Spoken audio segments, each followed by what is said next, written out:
សួស្តីបងប្អូនទាំងអស់គ្នាបើបងប្អូនកំពុងមើលវីដេអូនេះនោះមានន័យថាការប្រឡងបាក់ឌុបកាន់តែខិតជិតមកដល់ហើយប្រហែលជាបងប្អូនខ្លះកំពុងមានអារម្មណ៍ភ័យតានតឹងឬមិនដឹងថាគួរធ្វើអ្វីក្នុងសប្តាហ៍ចុងក្រោយនេះការពិតទៅ7ថ្ងៃចុងក្រោយមិនមែនជាពេលរៀនមេរៀនថ្មីច្រើនទៀតទេប៉ុន្តែជាពេលដែលត្រូវរៀបចំខ្លួនឲ្យបានល្អបំផុតក្នុងវីដេអូនេះខ្ញុំនឹងចែករំលែក7ចំណុចសំខាន់ដែលបងប្អូនគួរធ្វើក្នុងរយៈពេល7ថ្ងៃ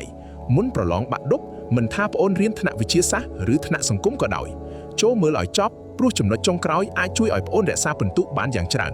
ចំណុចទី1រៀបចំផែនការរៀន7ថ្ងៃកុំបើកសៀវភៅរៀនតាមអារម្មណ៍សរសេរតារាងមួយថ្ងៃទី1រំលឹកគណិតវិទ្យាថ្ងៃទី2រូបវិទ្យាឬប្រវត្តិវិទ្យាថ្ងៃទី3គីមីឬភូមិវិទ្យាថ្ងៃទី4ជីវវិទ្យាឬសិលធម៌ថ្ងៃទី5ភាសាខ្មែរថ្ងៃទី6ភាសាអង់គ្លេសថ្ងៃទី7រំលឹកមេរៀនទាំងអស់ការមានផែនការនឹងធ្វើឲ្យបងប្អូនមិនភ័យនិងមិនខកខានមុខវិជ្ជាណាមួយចំណុចទី2ផ្ដោតលើមេរៀនដែលចេញប្រឡងញឹកញាប់កុំចំណាយពេលលើមេរៀនដែលកម្រចេញផ្ដោតលើមេរៀនសំខាន់លំហាត់ដែលធ្លាប់ចេញវិញ្ញាសាប៉ុន្មានឆ្នាំចុងក្រោយជាពិសេសថ្នាក់វិទ្យាសាស្ត្រគណិតរូបគីមីជីវថ្នាក់សង្គមប្រវត្តិភូមិសិលធម៌ផែនទីការរៀនឲ្យចំគោលដៅមានប្រសិទ្ធភាពជាងរៀនទាំងអស់ចំណុចទី3ធ្វើវិញ្ញាសាចាស់បើអាចធ្វើវិញ្ញាសាពិតកំណត់ម៉ោងដូចថ្ងៃប្រឡងបិទទូរស័ព្ទអង្គុយដូចកំពុងប្រឡងពិតបន្ទាប់មកកែចម្លើយរកកំហុសកត់ចំណាំចំណុចខ្សោយនេះជាវិធីល្អបំផុតក្នុងការវាស់សមត្ថភាពរបស់ខ្លួនចំណុចទី4កុំរៀនដល់យប់ជ្រៅ5សិស្សជាច្រើនគិតថារៀនដល់ម៉ោង2ឬ3យប់នឹងពូកែជាងតែការពិតខួរក្បាលត្រូវការសម្រាកបើគេងមិនគ្រប់ភ្លេចមេរៀនអស់កម្លាំងមិនអាចផ្ដោតអារម្មណ៍ព្យាយាមគេងពី7ទៅ8ម៉ោងក្នុងមួយយប់ចំណុចទី5រៀបចំសម្ភារៈមុនថ្ងៃប្រឡងកុំរងចាំដល់ព្រឹក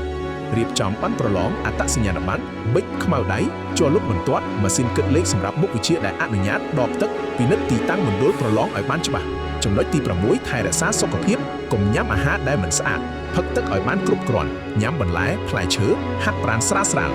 កុំផឹកភេសជ្ជៈបើកម្លាំងច្រើនពេកសុខភាពល្អជួយឲ្យខួរក្បាលដំណើរការល្អចំណុចទី7ជឿជាក់លើខ្លួនឯងកុំប្រៀបធៀបខ្លួនជាមួយអ្នកដទៃអ្នកខ្លះអាចនិយាយថាខ្ញុំរៀនចប់ហើយខ្ញុំធ្វើវិញ្ញាសា100សន្លឹកកុំឲ្យពាក្យទាំងនេះប៉ះពាល់ចិត្តផ្ដោតលើអ្វីដែលប្អូនបានខិតខំចូលប្រឡងដោយភាពជឿជាក់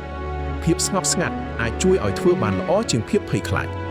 ចុងក្រោយខ្ញុំចង់ប្រាប់បងប្អូនថាការប្រឡងបាក់ឌុបគឺជាជំហានសំខាន់មួយប៉ុន្តែមិនមែនជាការកំណត់អនាគតទាំងមូលនោះទេ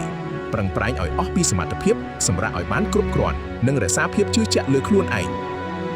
សូមជូនពរឲ្យបងប្អូនទាំងថ្នាក់វិទ្យាសាស្ត្រនិងថ្នាក់សង្គមប្រឡងជាប់ទាំងអស់គ្នានិងទទួលបាននិទ្ទេសដែលខ្លួនប្រាថ្នាបើវីដេអូនេះមានប្រយោជន៍សូមចុច Like Share និង Subscribe ដើម្បីទទួលបានវីដេអូចំណេះដឹងថ្មីៗជួបគ្នានៅវីដេអូបន្ទាប់សូមអរគុណ